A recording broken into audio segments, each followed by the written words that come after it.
en la escuela con suerte, y cuántas horas frente al televisor, cuántas horas frente a la pantalla de la computadora, cuántas horas en interacción con otros agentes de socialización que forman obviamente personas. Pero es un lugar querido, es un punto de partida para formar redes. La escuela es el lugar que permite formar a los sujetos en el contexto local y también en actividades productivas del desarrollo. Es decir, la escuela no es una isla. La escuela, por más desconectada que esté del mundo, y muchas lo están, ¿no?, tiene un anclaje concreto en la gente que todos los días participa de ella.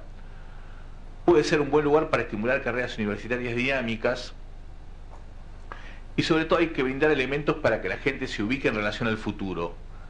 La idea es ayudar a tener proyectos en distintas escalas.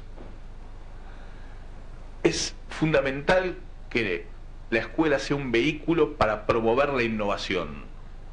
Y acá vuelvo a un tema que seguramente lo voy a repetir después. No es la contribución de la educación para el desarrollo no es meramente formar ingenieros o formar tecnólogos. Yo creo que en estos últimos 5 o 6 años, durante el gobierno de Kirchner, en mi opinión, ha sido un gran error de interpretación. Se ha entendido que el acento en la educación para el desarrollo es la formación de tecnólogos, de ingenieros y de biólogos. Por supuesto que no está mal, y es mejor que haya muchos tecnólogos y muchos ingenieros y muchos biólogos. No estoy discutiendo eso. Lo que estoy discutiendo es que el acento no debe estar puesto solamente en eso, sino desde el jardín de infantes, en la capacidad innovadora que tienen los sujetos para crear, en la posibilidad de construir proyectos.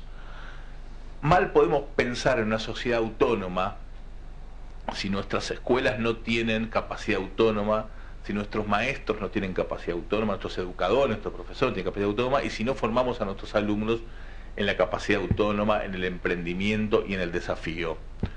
Por lo tanto, en este contexto, educar, y estoy hablando desde el principio, no solamente en la escuela técnica, educar es formar en la capacidad de construir proyectos, que desde el punto de vista de los valores serán proyectos de vida, desde el punto de vista cultural serán proyectos vinculados a la cultura, desde el punto de vista económico son proyectos que tengan que ver con la formación para la producción y para el intercambio. Son proyectos basados en diagnósticos que demuestran comprensión de la situación de cada sector, cada producto de la Argentina, sus problemas y sus potencialidades. O sea, tenemos que educar en términos de lo local, lo provincial y lo nacional, y en función de las potencialidades que cada ámbito tiene. No podemos seguir encerrados en una educación que esté por fuera de las necesidades específicas del contexto local. Que estos proyectos sean territorializados por la gente de cada lugar, es decir, que el proyecto tenga un sentido en el territorio concreto en el que la escuela actúa o en el que las personas actúan.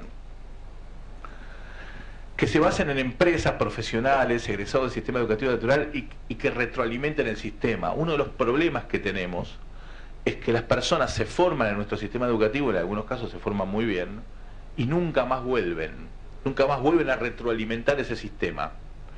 En una época, por ejemplo, en las escuelas técnicas, hasta los años 80 aproximadamente, el técnico, el formado en la escuela técnica, iba a la industria y después tenía algunas horas de su especialidad. Por ejemplo, trabajaba no sé, en resistencia de materiales, y después tenía 6, 7, 10 horitas por semana en resistencia de materiales, mientras su principal trabajo era la industria. Por distintos motivos que no vienen aquí al caso, eso se ha borrado y tenemos una distinción muy fuerte, que en el caso de las escuelas técnicas es muy obvia, pero que se da en todos los ámbitos del sistema educativo. Es decir, los que contribuyen a la formación y los beneficiarios de la formación no retroalimentan el sistema que forman. Y ahí se forman esas islas. Como decía antes, que esto no sea monopolio de las escuelas técnicas, sino de todos los que tengan algún proyecto, y que además contemple los diferentes niveles socioeconómicos, porque claramente es imposible pretender un proceso de desarrollo en la medida que tenemos un contexto de exclusión social por medio del cual una enorme cantidad de niños, de jóvenes y de familias quedan afuera del consumo de bienes culturales. Me parece que en este panorama, me parece que digamos, tenemos la posibilidad de cometer dos grandes errores que entiendo que venimos cometiendo, pero también tenemos la posibilidad de una solución.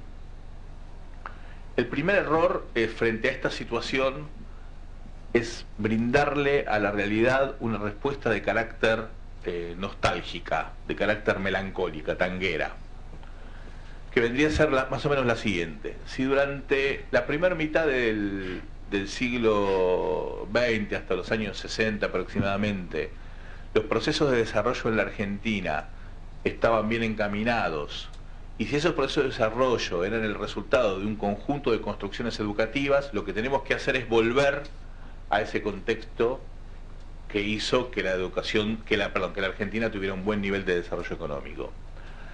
A mí me parece que esa visión es una visión profundamente equivocada, esa visión nostálgica que no asume la necesidad del cambio y que no forma para el mundo en el que vivimos, sino que forma para otra época. Y además, desde el punto de vista político, suele ser una argucia para no pagar el costo político de las reformas que hay que hacer. La segunda variante, la segunda opción, que a mí también me parece equivocada, es la visión de tipo pragmático, o como a veces se la llama neoliberal, tecnócrata,